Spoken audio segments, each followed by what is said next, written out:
Welcome in, everyone, to the First Call Podcast. Usually I say TGIF to start, but on Friday the 13th, we need to double TGIF. Hope for good vibes. Jeff Siegel, Jeremy Plonk from First Bet and Express Bet. We do this podcast each and every Friday to handicap stakes races for the coming weekend. We want to give a special shout out and welcome to our viewers at VSiN.com, taking the First Call Podcast now each and every week. So welcome into our VSiN listeners and viewers, and our traditional podcast audio listeners been with us since the very beginning. And of course, our video on YouTube, X, and other channels as well. So welcome in, everybody, to the show, and welcome in, Jeff Siegel. How you doing, buddy? Good. Looking forward to a good week of racing, specifically at Woodbine, where there are a number of critical grade 1, grade 2, grade 3 type races. Good gambling races in all. No real odds-on heavy favorites to lean on, which is good. And this weekend, we'll find out more about which of the Canadian horses are going to be headed to the Breeders' Cup, and a number of them, I'm sure, will. So we're looking forward to that. Good racing around the country, but all eyes at Woodbine in Canada. Yeah, and you talked to Breeders' Cup. We've got the Breeders' Cup turf winner, Augustus Rodin, running this weekend as well. He's going in the Irish Champion Stakes. Big weekend in Ireland. So international intrigue from north of the border in Canada and across the pond to the UK as well. For the benefit of those of you on our audio channels, we'll run down the 8 stakes races that Jeff and I will handicap over the next 30, 40 minutes or so. We're going to start off at Laurel Park with the all-along stakes. 3 stakes on the program Saturday at Laurel Park. At Gulfstream Park, we'll talk about the Hallandale Beach for 2-year-olds going a mile. Belmont at the Big A's got the 3-year-old fillies on the turf in the spotlight. Jockey Club Oaks Invitational in that one. And at Woodbine, as Jeff mentioned, it's the big day. The Woodbine Mile card also includes 4 undercard stakes of major repute, several grade 1s, in addition to the E.P. Taylor that I can't wait for, the Natalma Race 5, the Ontario Matron in the 6th. Later in the card, we'll get to the E.P. Taylor, the Summer Stakes for the 2-year-old colts, and then the Woodbine Mile, the big feature race. If you're a handicapping tournament player, expressbet.com, always your place to be. $40 feeder tournament today, Friday at Los Alamitos. We're looking for players to get into that big California Crown Betting Championship later in the year. Also feeders at Los Al on Saturday and Sunday this week. But the big handicapping tournament on the slate is the $1,000 fee for the Woodbine Mile Challenge. Big money tournament there on Saturday. Go to expressbet.com/tournaments to get involved and to check out all the details and information for those. So it is a big weekend we had talked about. We will get to Woodbine in a moment, Jeff, but first we start at Laurel Park on Saturday. Our first stakes race that we'll handicap is the all-along stakes, named for maybe the best horse never to win a Breeders' Cup race. She was so good in 1983. Horse of the Year in the United States, the first female to win Horse of the Year in the United States since they started giving the Horse of the Year award. But the Breeders' Cup was not till 1984, and she was 5 in 84 and just missed when running second in it. But the all-along stakes should be a turf route. It is. It's 1 1/8 at Laurel Park. And you say, why are they running this race at Laurel? She won the DC International at Laurel Park during that dream run in 1983 that also included the Arc de Triomphe. So a great mare. I love this race, and I loved her as a kid growing up. She was a top-class race mare. She ran out in California, too, so she was all over the place. I remember her well, and it's good that they got this right. I was afraid they might make it a dirt sprint for older horses. Sounds preposterous, but there are races like that around the country. What are they thinking? I'm thinking that No-Show Sammy Joe is going to win this one, the English-bred filly. She's what I like to call a progressive filly, which is to say that she's only had 4 starts, and every race she's run on numbers, she's run faster. And most recently, she won a good allowance race very impressively. Now, she's not the favorite in this race. That honor goes to the German-bred Atomic Blonde, who is faster on speed figures, not by much, but she's obviously much more experienced. She's had 22 starts. She's fairly consistent. She doesn't win that often, but she usually runs to her fig. And if she runs to her best numbers in this race, she's going to be tough to beat. But I'm thinking that No-Show Sammy Joe, trained by Graham Motion, the English-bred filly, I think she's got more upside. Now she's going to have to produce another forward move. Not by much, but I think she's got it in her. She's got good tactical speed, more so than Atomic Blonde. Good inside draw. She's going to save ground, sit behind the leaders. At 9 furlongs, she should get up in time. She's never been this far, but her style suggests that she will handle extra ground. She'll get a lot of chances today to prove that she can handle the opposition, the distance, everything else that she's been asked to do, she's done. I think she'll take this one in stride as well. Number 1, no show, Sammy Joe, 8-5 on the morning line, my top pick in the All Along on Saturday at Laurel Park. Graham Motion versus Christophe Clement. That just feels like a good East Coast turf tilt. Yeah. That's what we've got in the All Along. Also want to mention at Laurel, we're not going to handicap the race. It'll be a very short price, but excited to see Post Time, the top horse based in Maryland, back running on his home grounds. He's running in the Polynesian Stakes, just $100,000 after running third in the Whitney's, running all the big races around the East Coast this year. He should just get an easy tune-up win in there for Brittany Russell, but excited to see Post Time running back over his local track, and I'm sure the local fans will be excited to see him. That's the Polynesian Stakes coming up on Saturday at Laurel Park. And he's ticketed for the Breeders' Cup, assuming he runs and wins as expected. I would imagine the mile would be a race for him, mile. But this is a good prep for him. And if he performs up to expectations, he'll take his act to Del Mar. Let's switch gears now from Laurel Park. We go down the eastern seaboard to Gulfstream, Hallandale Beach, Florida. They're going to run the Hallandale Beach Stakes. 1 mile for 2-year-old fillies here. This is an interesting race in that it's open company. Last week at Gulfstream Park, we saw the Florida Sire Stakes series kick off, and those are the Florida-bred runners. These are open company fillies, potential Breeders' Cup juvenile fillies types, stretching out to the 1-turn mile at Gulfstream Park. It'll be interesting to see how this one shakes out. The 7-5 morning line favorite, Saffie Joseph, trained Andrea. As someone been married to Andrea for 24 years, I've got to tell you, this is my favorite horse in training right now. I've got to say that. But she's undefeated filly. She won her first race by 6.5 lengths. And Saffie Joseph, Jeff, all he's done is win 33% at Gulfstream since August 1st. I think he's hot. Yeah, he's hot. Here's another situation where this could produce a Breeders' Cup starter. Andrea is a daughter of 1,000 words, a young stallion who went to stud, not that highly regarded, but this filly brought 105,000 in a 2-year-old in training sale at Ocala in April. So she obviously has always been well regarded, obviously previewed well. And boy, did she preview her promise in her debut at Gulfstream Park. This race was in mid-July, and again, big figure, did it easily, and moved like a real athlete. It's not enough just to win it. You have to look the part. And I thought Andrea did so. And now she's back in this race, the Hallandale Beach, 1-turn mile. I think that'll be right up her alley. And if she can, maybe win this race as a 2-year-old filly, you never know. I mean, Saffie's always been game. You know that. So we'll see how she performs. I expect her to win. The question is, what kind of price you're going to get? Probably not much. But her debut was visually very pleasing. Reach the top of the stretch, inside a 1/4 mile from the wire, and Andrea, nursed on the top end by Jaramillo, turns first with something in reserve and turning back the challenge of Neodera. Vuelo Paloma swung to the center by Ferrer to try to get a rally together with an 1/8 mile to go. Andrea has the lead, and she's not for catching. Andrea, the daughter of 1,000 words, is kicking clear with authority. It's Andrea in front. Andrea wins by 5 in the end. Good battle here for second, very close indeed.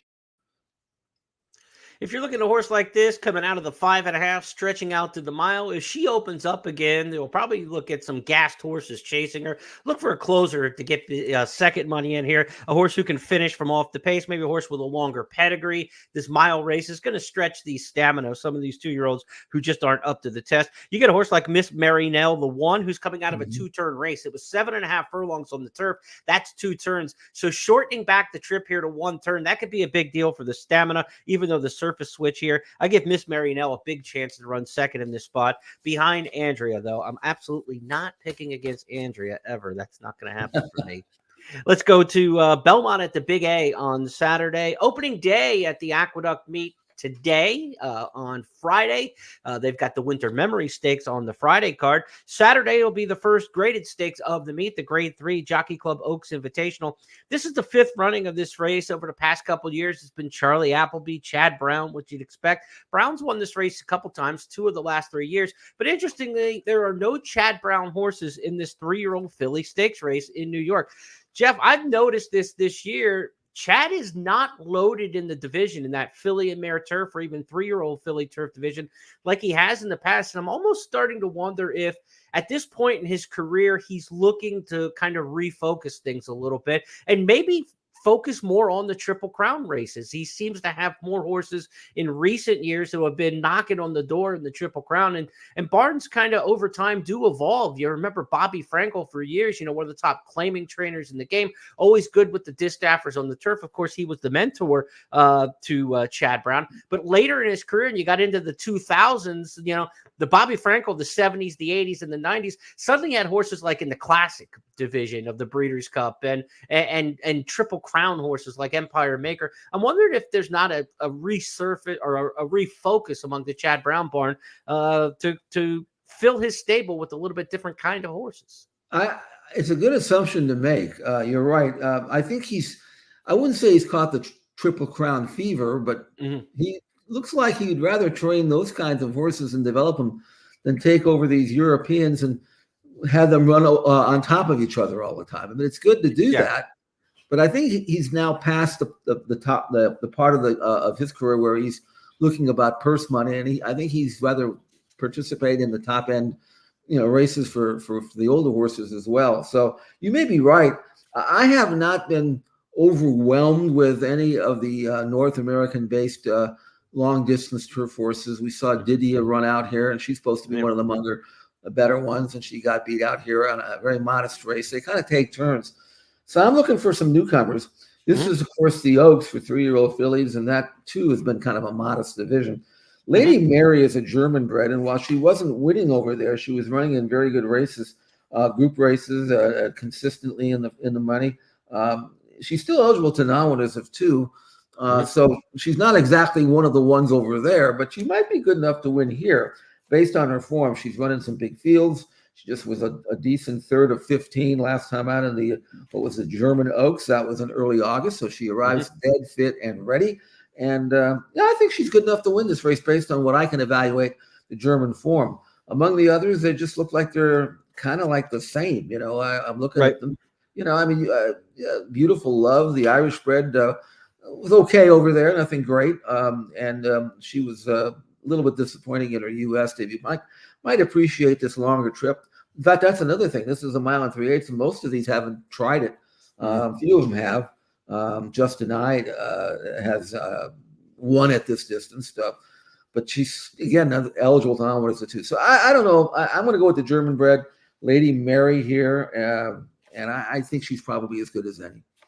What's interesting, the horse who won the Saratoga Oaks, who you think would be like right in line to run back in this race, the Jockey Club Oaks at the Aqueduct meet, that was Cinderella's Dream. She's going to go to the EP Taylor, and we'll talk to her about her a little bit later. So you're kind of getting in a division that's not that deep to start with. You're not even getting the best of that division in this particular spot. So the Jockey Club Oaks Invitational's got a nice $350,000 purse. It might be one that could be picked off by that German-bred Lady Mary, first time here in the U.S. We now head to Woodbine for the remainder of the podcast, where we're going to handicap 5 stakes races in Greater Toronto on Woodbine Mile Day. Start things off with the Natalma in race number 5. We've got the Ontario Matron, the EP Taylor, and the Summer and Woodbine Mile to discuss in succession. We're going to talk a lot about Mark Casse over the next 5 races. He is the absolute kingpin of Woodbine in the last, decade and a half, 2 decades, just dominating the racing there, especially since the synthetic era at Woodbine. But on turf, this is the Johnny Walker Natalma Grade 1 $500,000 race number 5. It's a race Mark Casse has won no less than 7 times, and he has 8. Count them 8. I said 8 horses in this race in the Natalma Stakes. Jeff, is it one of the Casses or one of the other fringe players? Well, for me, it's one of the Casses if she runs, because Winterberry is not only in this race, she's in the Colt equivalent later on in the summer. I don't know which race she's going to run, and she's 10-1 in the morning line in both races, and Patrick Husbands is named to ride her in both races. So I'm going to handicap under the assumption that she's going to run in this race. And if she does, she definitely can win, even though she's stretching out from 6.5 to a mile, but it's still a 1-turn race. Also, she's switching surfaces from all weather to turf, and she's going from a maiden to a Grade 1. That's a pretty good change in direction here.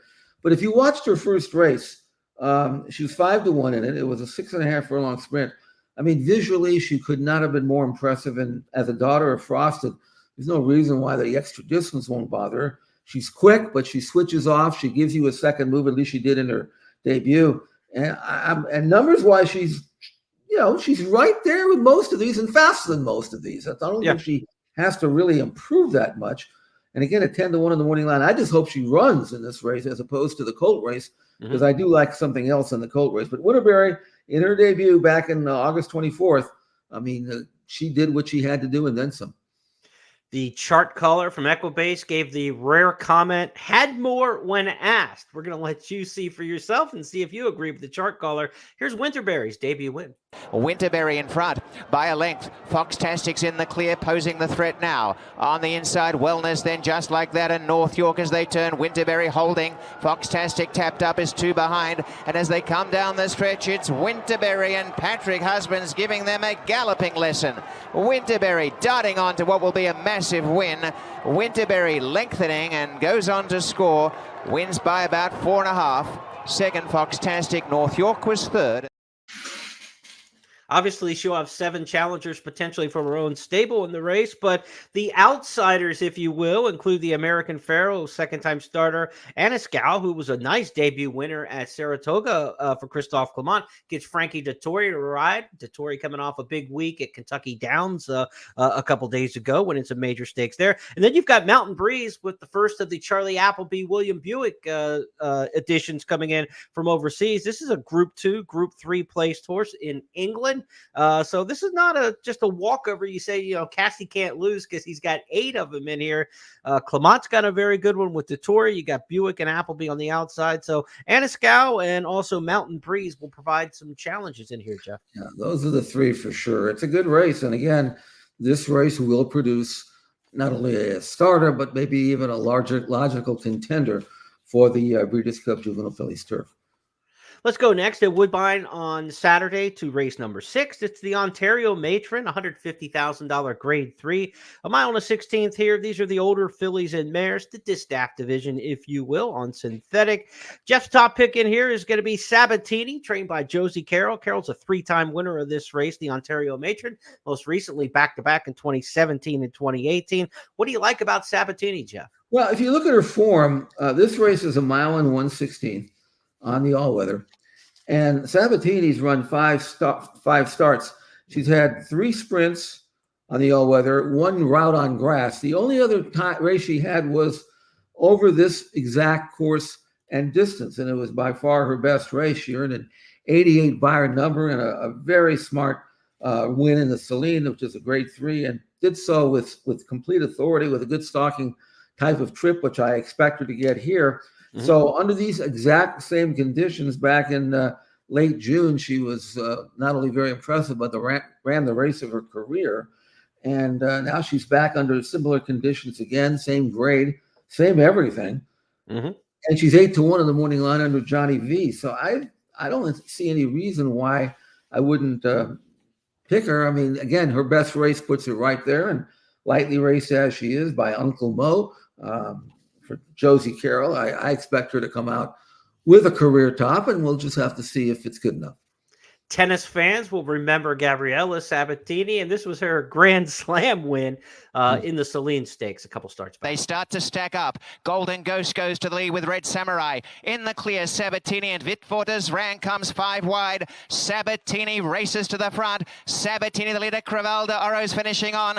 Vitforder's rand is flat. Sabatini by 2.5. Crevel de Oro's coming on down the outside. Sabatini in front. Sabatini holding out by a couple of lengths and never in doubt. A beautiful win in the Celine. Sabatini by 2 to Crevel de Oro.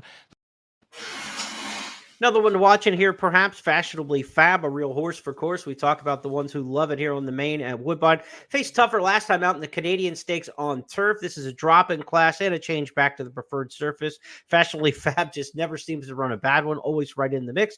Kazushi Kimura ride there for leading trader Kevin Attard. So good addition of the Ontario Matron. That is race number 6 on Saturday at Woodbine. We'll turn the page next to race number 7 at Woodbine. It's the grade 1 EP Taylor. This is the Canadian International's filly counterpart in past years, but it's now on the Woodbine Mile card. The EP Taylor, 1.25 miles on the turf. This absolutely could be a major stepping stone towards the Breeders' Cup filly and mare turf. And Jeff and I were talking about that division. It's just kind of blah in the U.S. We talked about it on our Tuesday podcast. It's official. Be sure to go to YouTube or X and check the archives of that. But we talked about this filly and mare turf division not really having a superstar standout, Jeff. We'll see if we can get one to emerge potentially out of this EP Taylor. But what a great race this is. The 1-3 finishers from last year, you got Fev Rover and Moira, the Canadian Horse of the Year, rematched in here. And they may not even be really the main story. You've got some really good-looking Euros who have classic credentials like Blue Rose Sen, a French Oaks winning filly. And then you've got the 3-year-old filly, Cinderella's Dream, stepping up to take on older horses. So a lot of really cool storylines in a field of 6 that really has no fluff in it. No, the horses you mentioned are all capable of winning a race like this. Fev Rover, three wins over the course. She's second choice behind Moira, who obviously has her history at Woodbine. And not only that, but 3 triple-digit buyer numbers in her last 5 starts. Fev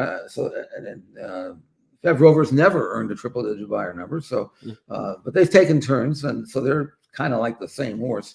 Yeah, you got the European Invaders, and then you have the horse that I like. I always kind of default to Charlie Appleby and William Buick if I'm in a pinch. And Cinderella's Dream, all she's done is win 2 graded stakes winners, straight races since arriving here from England. She won the Belmont Park Oaks, and then race at Saratoga, the Saratoga Oaks Invitational, and she's. Now, she's going to go 1.25 miles, and she's been 1 mile and 3/16. That's not going to be an issue. She's got great tactical speed. She really can turn it on in the final furlong. She's 3 years old. She's also racing with Lasix for the first time, whatever that's worth. I mean, look at her form. She's won 6 out of 7. I mean, she's hard to fault. So I like her to win, but she better bring her A game. And on pure numbers, she's really not fast enough to beat Fev Rover or Moira. But again, a 3-year-old developing, I don't think we've seen her best, and I think she'll find a way to win. So Cinderella's Dream for me to win a very strong edition of the EP Taylor. And again, another race that could easily impact the Breeders' Cup race for the older fillies and mares, the grass race. And this race is 1.25 miles. That easily translates to 1 mile and 3/8 at Del Mar. You've got 2 3-year-olds in this race. You mentioned one of them, Cinderella's Dream. The other, Blush, who's won 3 in a row, coming out of France. Those 3-year-olds get a 4-pound weight allowance to take on the older horses in this race. That could be significant over the course of 1.25 miles. Let's go back to Cinderella's Dream and her win in the Saratoga Oaks Invitational, her second straight in the U.S. And Marissa's Cinderella's Dream cut loose, confidently ridden to in the center of the course, and here she comes. Cinderella's Dream has to get to Kathy and Marissa. Kathy and Marissa short lead. Cinderella's Dream alongside, just being nudged along. Too much class. Cinderella's Dream, a stroll in the park, winning the Fasig-Tipton Saratoga Oaks Invitational. Kathy and Marissa. A lot of elbows there from William Buick, right? Never had to raise the stick, just kind of with the elbows and working her. I thought that was a very handy victory and an impressive one at that. Again, we've got the top filly and mare turf runners in North America and some shippers from abroad in this particular spot, and no Chad Brown in a field of 6. So, just something that's different this year. And it's been that way all the way back to like those races at Tampa Bay Downs in the spring where usually are loaded up with horses in the filly and mare turf division. It just hasn't seemed like Chad's had that kind of string to run out this year. Do want to mention a little bit about Blue Rose Sen in this particular spot. Look, this is just an absolutely star mare from Philly, from France a year ago, but she has not been the same in 2024. She's 0 for 4 this year. Last year, she won the Prix de l'Opera, which is the race before the Arc de Triomphe, basically the Arc for the fillies, and she won the French Oaks earlier in the year. But she's been transferred. Her connections transferred her and the horse we'll talk about a little bit later in the Woodbine Oaks to Italian trainer Maurizio Garneri. So Christopher Head had this horse and the other horse that we're going to talk about later for the Woodbine Mile.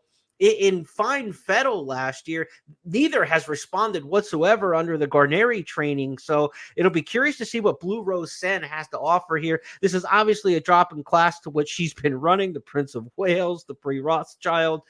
She's been in some of the biggest races in the world, but she hasn't been the same horse this year, Jeff. She has not hit the board in 4 starts, which is hard to believe for a filly who was good enough to win the Prix de l'Opera last year at Longchamps on Arc Day. And after that, she's just not been the same. And, it's not uncommon to see a 2-year-old not train on next year for a filly. But usually if you're a really top 3-year-old filly, you'll carry it over. But she has not. I mean, she hasn't been beaten badly. I mean, she only got beat 3/4 of a length in her most recent start. She was 4th that day, but there was only 5 in the field, So, I mean, I don't know. I'm as a gambler, I'm going to take a stand against her. And if she bounces back and beats me, then she beats me. But I'd rather go on something that I know is in form right now. And for me, Cinderella's Dream is in form, so I'm going to go with her. The way Big Rock's form looks in the Woodbine Mile, that's the horse I was trying to get the name off the top of my head, but I looked up while you were talking. Big Rock's got almost similar form. Fabulous last year and just hasn't done it for the Garneri barn. So we'll see how it shakes out. To the 9th race we go next at Woodbine. It's the Summer Stakes, $500,000 grade 1 here. These are 2-year-old colts and geldings on the turf going a mile. This race, certainly a major prep, a winner you're in for the Breeders' Cup Juvenile Turf. We will see potentially 1 to 3 or 4 horses out of this race try to get into the Breeders' Cup. How they'll be accepted into the field a lot of times will be based on how they perform in this race. They're going to probably need a 1-2 finish out of this race to make the field. So let's see how it shakes out. Big field in here, Jeff, and more Charlie Appleby, William Buick to talk about in here. Alcudra, the horse to beat, perhaps coming out of the Pat Ettery Stakes last time out. Appleby's won this race 2 of the last 3 years. Does he make it 3 out of 4?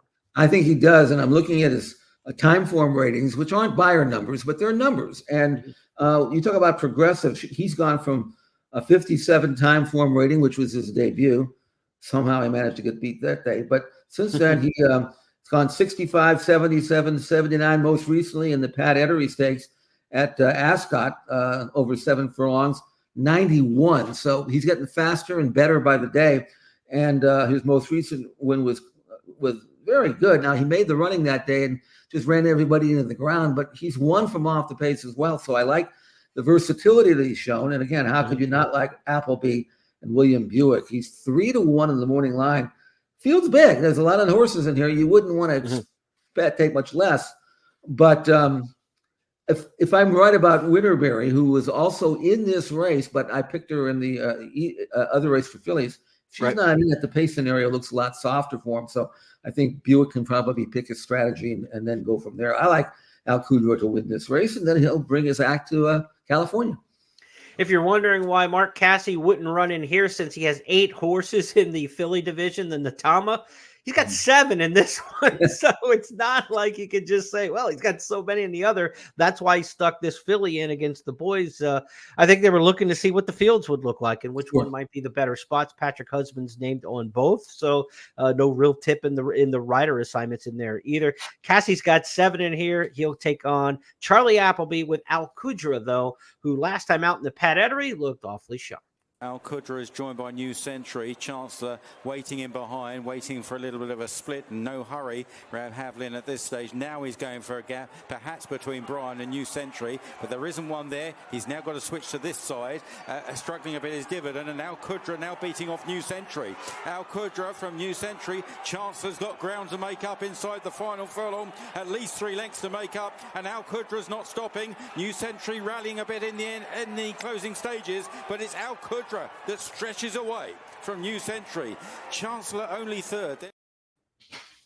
New Century, the runner-up, is back in this race as well. He's kind of following Alcudra around the globe. This will be the 3rd time they've matched up. That runner, Alcudra, has won twice now against New Century, beat him by 5 1/4 at Lingfield in their debut in June, and then that 2 1/4 length victory last time out. Since then, New Century has gone on for Ocean Murphy and Andrew Balding to win a minor stakes race at Salisbury last time. So that franks the form of the winner last out. And those two, maybe they come back and run 1-2, Jeff, just switching to North America. Yeah, I mean, that's certainly possible. But these one-turn mile races, they're fun to watch because they all kind of sort themselves out. and that long run in before you hit a turn, and they can find their spot. And then that long run in from the top of the stretch to the wire. It's a fairly run race, and you got to be good to win it. We wrap things up at Woodbine on Saturday with the main event, the reason we're all here, as they say, the $1 million Woodbine Mile. This is a one-turn mile, as we mentioned, with the configuration of several of the races that we'll see on the card Saturday at Woodbine. A field of 8 in here. It's our Express Bet race of the week. I've got a full write-up and analysis of this race that you can get on the First Bet website, news.first.com, and also at expressbet.com in the blog section. So be sure to check that out. Also sign up for the email newsletter with First Bet and Express Bet, and you'll get that sent to your email inbox each and every week. Field of 8 in here, Jeff. And look, we've got some horses that have some credentials at Woodbine. Filo di Ariana's just 5 for 5 at Woodbine, right? But she's looking for he's looking for his signature win over the racetrack at Woodbine. An 8-year-old with just 17 lifetime starts, but there's not a lot to knock with Filo di Ariana coming off back-to-back wins. But this one feels like the Europeans, maybe some with some American experience. This one just feels like the Europeans might have the edge in here, unless there's a rising star in the field. And I was very curious about this particular horse in my write-up for the race of the week, and I'm using him heavily in my plays. His name is Play Me a Tune, and when you sent me the format for the show overnight last night, I saw you've got this horse picked on top, which is making me feel a little bit better about that selection now. Well, it's a price chance. Let's put it that way. I don't think he's the most probable winner in the race. He's a lightly raced gelding, 4 years of age. He won his first 2 starts by a total of 16 lengths. He did that on the all-weather. Came out of that race, ran in a very tough edition of the Bold Venture. Got beat a neck in that race, earned a career top number. Couldn't quite catch Patches O'Houlihan, but he came close. And again, he's a progressive gelding, lightly raced, untested at a mile, untested at this level, untested on grass. I mean, there's a lot of things that are being thrown at him. And he's catching some salty, older, faster veterans. So it's really more of a projection play. He's 12 to 1 in the morning line. I'd have to get every bit of that. Maybe even I'd want more. Inside draw probably will be on or near the lead. Right. He should have every chance. And again, I'm hoping that he's got more to give than he's given so far. And he's never, again, taken a backward move, even though he got beat last time. So I'm taking him as a gamble, and yet you look at horses like Naval Power. You talked about Big Rock, who has been absolutely awful this year, but he was really good last year. Yep. Who knows if he's going to snap back? Filo di Ariana, very solid, consistent, horse for course, 5 for 5. I mean, it's just a very tough, difficult race. I'm hoping that Play Me a Tune's going to be this good. He's going to have to prove it to me. But again, at the price, I think he's worth a gamble. Last time out, you mentioned he ran second to Patches O'Houlihan. That is the dominant sprinter in Canada. If you don't follow Woodbine racing, Patches O'Houlihan's going to run in the next race on the card on Saturday at Woodbine in the sprint ranks. We're not handicapping that one for the show, but let's go back and watch the replay. Last time out, Play Me a Tune getting to the best sprinter, by far the best sprinter in Canada in just his 3rd career start. This was a race that kind of tips that his first 2 races blowing away inferior competition were no flukes. Level, a length away, Play Me a Tune as Patches has responded and kicks away as they turn again.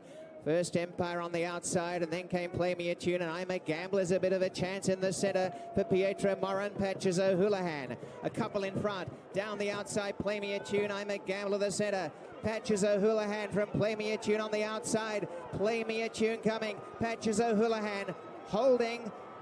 Patches O'Houlihan in a photo with wide out Play Me a Tune, and I'm a Gambler the center.